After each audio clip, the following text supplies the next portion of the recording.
Coba deh kita melangkah menjauh sebentar dari panggung kekuasaan modern yang bising dan serba cepat ini, dan langsung terbang ke hamparan pasir Mesir kuno yang sunyi tapi abadi.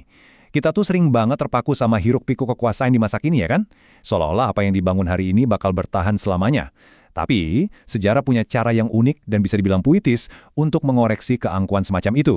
Nah, dalam penelusuran kita kali ini, kita bakal ngebongkar ilusi tentang keabadian kekuasaan melalui kisah Ozymandias, atau yang mungkin lebih kalian kenal sebagai Ramses kedua.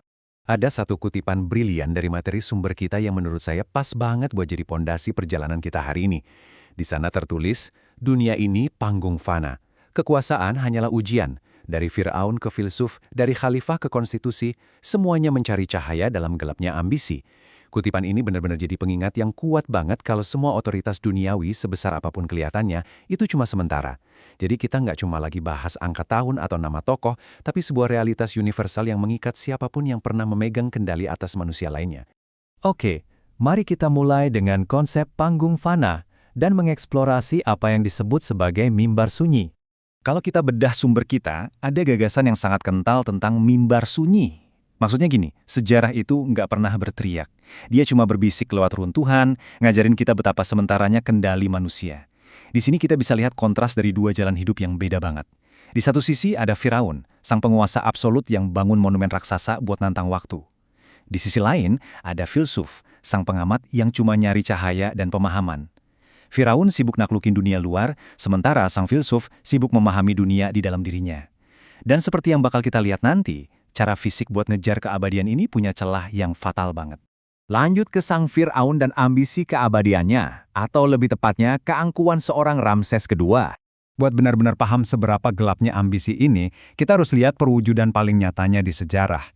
Ramses kedua atau Ozymandias ini bukan penguasa biasa loh. Dia ini ibarat simbol utama dari keangkuhan manusia.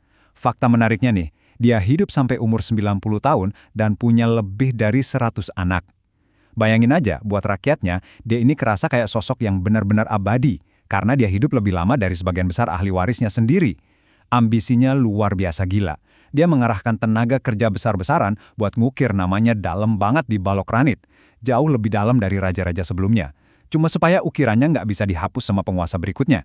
Dia secara harfiah lagi nyoba ngajak perang sang waktu, nyoba naklukin kematian lewat arsitektur.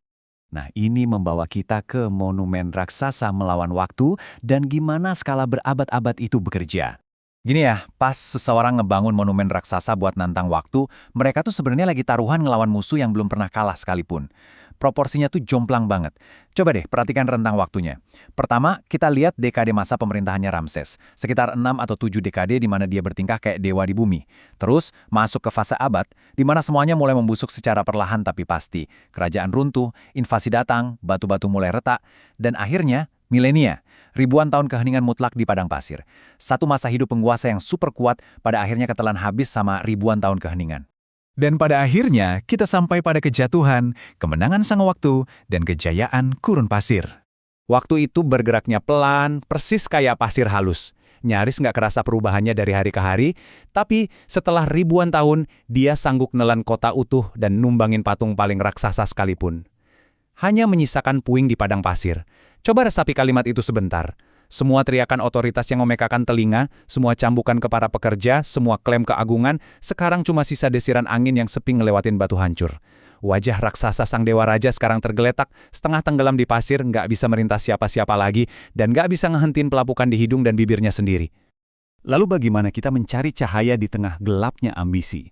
Ini membawa kita pada ujian universal sebuah kekuasaan. Runtuhnya patung Ramses ini bukan sekedar cerita sejarah arkeologi yang keren buat dibaca, tapi ini tuh cermin buat peradaban kita sendiri. Kalau kita lihat berbagai bentuk ujian kekuasaan di sepanjang sejarah, esensinya selalu sama. Entah itu Firaun kuno kayak Ramses dengan monumennya melawan waktu, atau keberanian historis Ratu Kalinyamat dari utara yang kekuatannya diuji lewat konflik dan ketahanan, atau bahkan penderitaan sistemik lewat jerat pajak, di mana kontrol ekonomi menguji daya tahan manusia.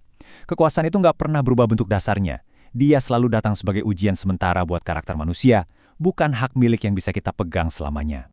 Jadi kalau kita rangkum poin-poin utamanya, ada beberapa pelajaran penting nih. Pertama, dunia ini beneran cuma panggung fana. Kedua, kekuasaan itu selalu berupa ujian, bukan kepemilikan mutlak. Dan yang paling penting, Dari sistem khalifah di masa lalu, sampai konstitusi modern yang kita agung-agungkan hari ini, semuanya pada akhirnya akan tunduk pada waktu.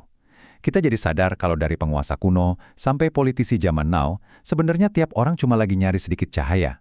Entah itu makna, warisan, atau kebenaran, di tengah gelapnya ambisi mereka sendiri.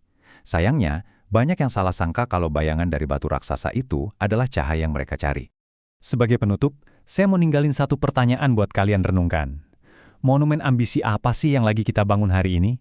Apakah itu karir kita, perusahaan kita, atau mungkin sistem yang kita paksakan ke orang lain? Dan ketika ribuan tahun nanti udah berlalu, apakah semua itu juga cuma bakal jadi debu yang tertiup angin di atas panggung fana ini?